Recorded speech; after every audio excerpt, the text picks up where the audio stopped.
চোরাই পশুর অনুপ্রবেশে বিপর্যস্ত সিলেটের খামারি, প্রশাসনের নির্লিপ্ততায় ক্ষোভ।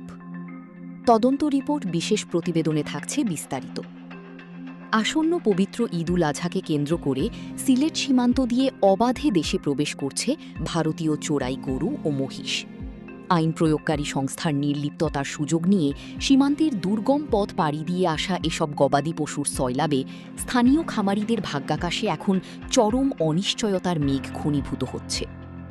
অভিযোগ উঠেছে, জেলা ও মহানগর পুলিশের রহস্যজনক নীরবতার সুযোগে গোয়াইনঘাট, জয়ন্তাপুর ও কানাইঘাট উপজেলার বিভিন্ন সীমান্ত পথ ব্যবহার করে প্রতিদিন শত শত গবাদি পশু দেশের বাজারে অনুপ্রবেশ করছে।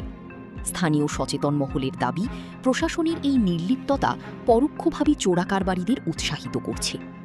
অনুসন্ধানে উন্মোচিত হয়েছে এক ভয়াবহ জালিয়াতির চিত্র। সীমান্ত দিয়ে অবৈধভাবে আসা এসব গবাদি পশুকে বৈধতা দিতে ঢাল হিসেবে ব্যবহৃত হচ্ছে সীমান্তবর্তী কয়েকটি নির্দিষ্ট হাট।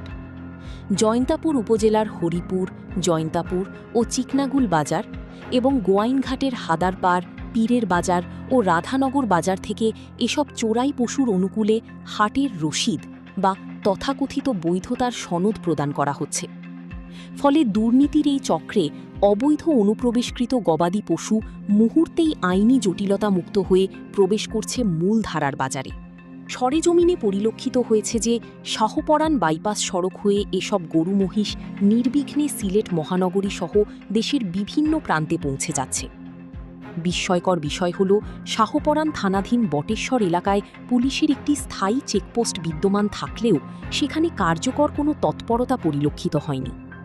প্রত্যক্ষদর্শীদের ভাষ্যমতে আইন প্রয়োগকারী সংস্থার উপস্থিতিতেই গবাদি পশু বোঝাই ট্রাকগুলো বিনা বাধায় অতিক্রম করছে। ভারতীয় গবাদি পশুর এই অনিয়ন্ত্রিত জোয়ারে সবচেয়ে বেশি ক্ষতিগ্রস্ত হচ্ছেন সিলেটের পরিশ্রমী খামারিরা।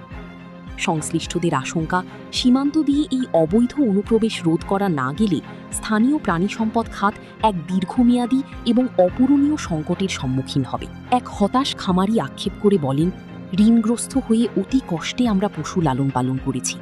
বাজার যদি ভারতীয় চোরাই গরুর দখলে চলে যায়, তবে আমাদের ন্যায্য মূল্য প্রাপ্তি অনিশ্চিত হয়ে পড়বে এবং আমাদের পথে বসতে হবে। কোরবানির প্রাক্কালে সীমান্ত ও মহানগরের প্রবেশমুখী বিজিবি ও পুলিশের নিরাপত্তা বেষ্টনী থাকার পরও কিভাবে এই বিপুল চোরাচালান অব্যাহত রয়েছে তা নিয়ে জনমনে তীব্র ক্ষোভ ও প্রশ্নের উদ্রেক হয়েছে।